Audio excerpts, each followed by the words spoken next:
دنیا کے رکھوالے کہ کسی شہر میں کسی کو پھانسی کا حکم ہوا، کوئی آخری تمنا، دنیا کے رکھوالے تو بولنے لگا ایک تمنا ہے، کیا؟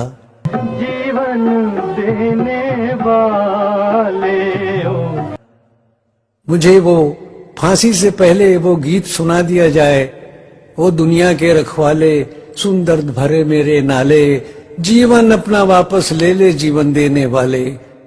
سن درد بھرے میرے نالے۔ تو پھانسی گھر میں ایسا ہی کیا گیا، ٹیپ ریکارڈر منگایا گیا اور اس کو وہ گیت سنایا گیا اور آخر میں اس کو پھانسی پر لٹکا دیا گیا۔ سن درد بھرے میرے نالے۔ ہم تو خیر رفیع صاحب کو یاد کرتے ہیں، ان کے نغموں کو سنتے ہیں، پر ان پرستاروں کی عشق کی بات کیا کہیے کہ جنہوں نے پھانسی کے پھندے پہ بھی رفیع صاحب کی ہی آواز کو سننا چاہا، جس نے اپنی جان دیتے وقت بھی رفیع صاحب کو ہی ملنا چاہا۔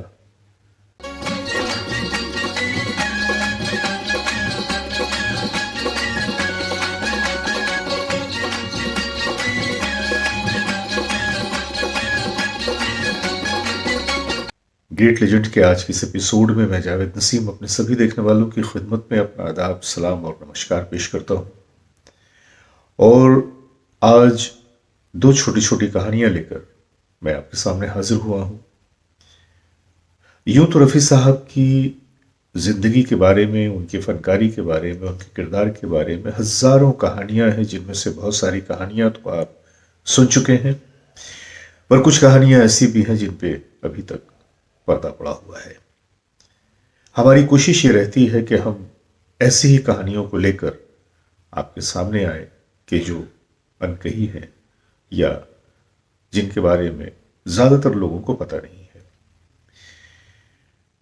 نوشاد صاحب نے ایک موقع پر بتایا کہ ایک بار کسی شہر میں کسی مجرم کو پھانسی کی سزا ہوئی، اور جیسا کہ آپ جانتے ہیں کہ پھانسی دینے سے پہلے مجرم سے اس کی آخری خواہش پوچھی جاتی ہے، تو اس مجرم سے بھی جب اس کی آخری خواہش پوچھی گئی تو اس نے کہا کہ میں محمد رفیع سے ملنا چاہتا ہوں۔ تو جیل کی مینجمنٹ نے کہا کہ بھائی یہ تو ممکن نہیں ہے۔ تو اس مجرم نے کہا کہ تو پھر مجھے وہ گانا سنوا دیجئے جو رفیع صاحب نے گایا تھا، وہ دنیا کے رکھوالے سن درد بھرے میرے نالے۔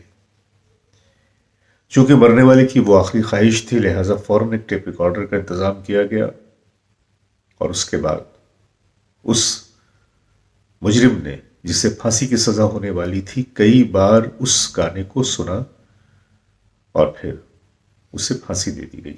او جیون اپنا واپس لے لے۔ یہ کہانی میں نے رفیع صاحب کے انتقال کے بعد ایک میگزین نکلا تھا، رفیع نمبر فلمی ستارے کا، اس میں پڑھا تھا، اور پھر بعد میں نوشاد صاحب کی زبانی بھی میں نے اس قصے کو سنا۔ پھر پوچھا گیا کوئی آخری تمنا، تو بولنے لگا ایک تمنا ہے، کیا؟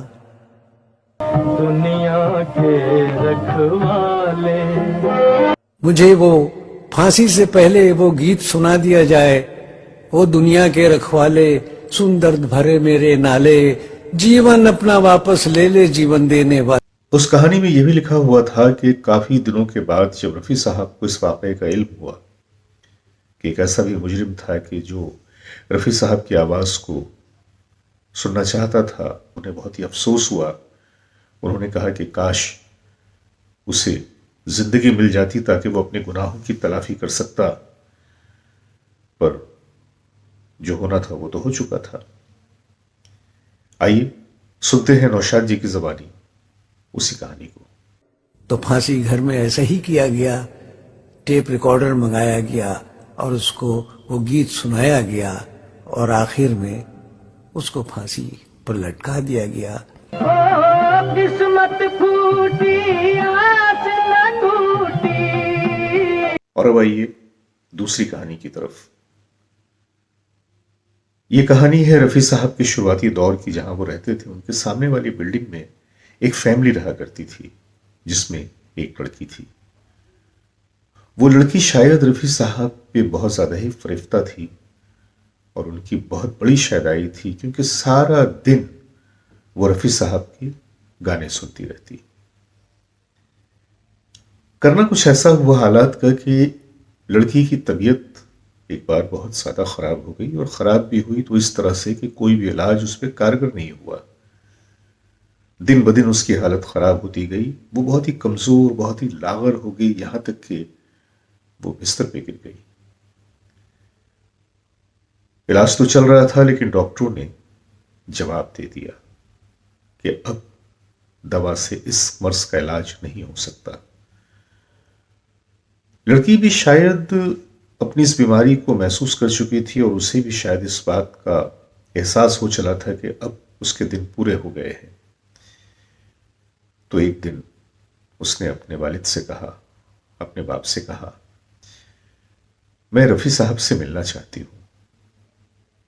لیکن وہ رفیع صاحب سے ملنے کی پوزیشن میں کہاں تھی، وہ تو بستر پہ تھی، لیکن اس کی ضد تھی کہ میں رفیع صاحب سے ملنا چاہتی ہوں۔ اس کی ضد سے مجبور ہو کر لڑکی کے باپ رفیع صاحب کے گھر پہ گئے اور پوری بات بتائی، اور ہاتھ جوڑ کر کہا کہ بس تھوڑی دیر کے لیے آپ میری بچی کے سامنے چلے جائیں، وہ آپ سے ملنا چاہتی ہے۔ پہلے تو رفیع صاحب تھوڑے ہچکچائے، لیکن پھر لڑکی کے باپ کی آنکھوں میں آنسو دیکھ کر اور ان کی گزارش کو دیکھ کر وہ رد نہیں کر سکے، اور لڑکی کے باپ کے ساتھ وہ ان کے گھر تک آئے اور اس لڑکی کے قریب بیٹھ گئے۔ لڑکی نے جب دیکھا کہ رفیع صاحب ان کے سامنے بیٹھے ہیں تو ایک ٹک انہیں دیکھنے لگی، بلکہ جھپکے بغیر وہ دیکھتی رہی، یہاں تک کہ اس کی روح اس کے بدن سے پرواز کر گئی۔ یہ ایک بڑا ہی جذباتی منظر تھا۔ جو بھی لوگ وہاں تھے ان کی آنکھوں میں آنسو تھے۔ رفیع صاحب کی بھی آنکھیں نم ہو گئی۔ وہ بھی سوچتے ہوں گے کہ ان کے پرستار عشق کی کیسی کیسی منزلوں سے گزر گئے۔ ہم تو خیر رفیع صاحب کو یاد کرتے ہیں، ان کے نغموں کو سنتے ہیں، پر ان پرستاروں کی عشق کی بات کیا کہیے کہ جنہوں نے پھانسی کے پھندے پہ بھی رفیع صاحب کی ہی آواز کو سننا چاہا، جس نے اپنی جان دیتے وقت بھی رفیع صاحب کو ہی ملنا چاہا۔ ایسے لوگوں کی آتما کو ہم سلام کرتے ہیں۔ آج کی ملاقات یہیں تک۔ اپنے دوست جاوید نسیم کو اجازت دیجیے۔ خدا حافظ، نمسکار۔ پاؤں میں پڑ گئے چھالے ہو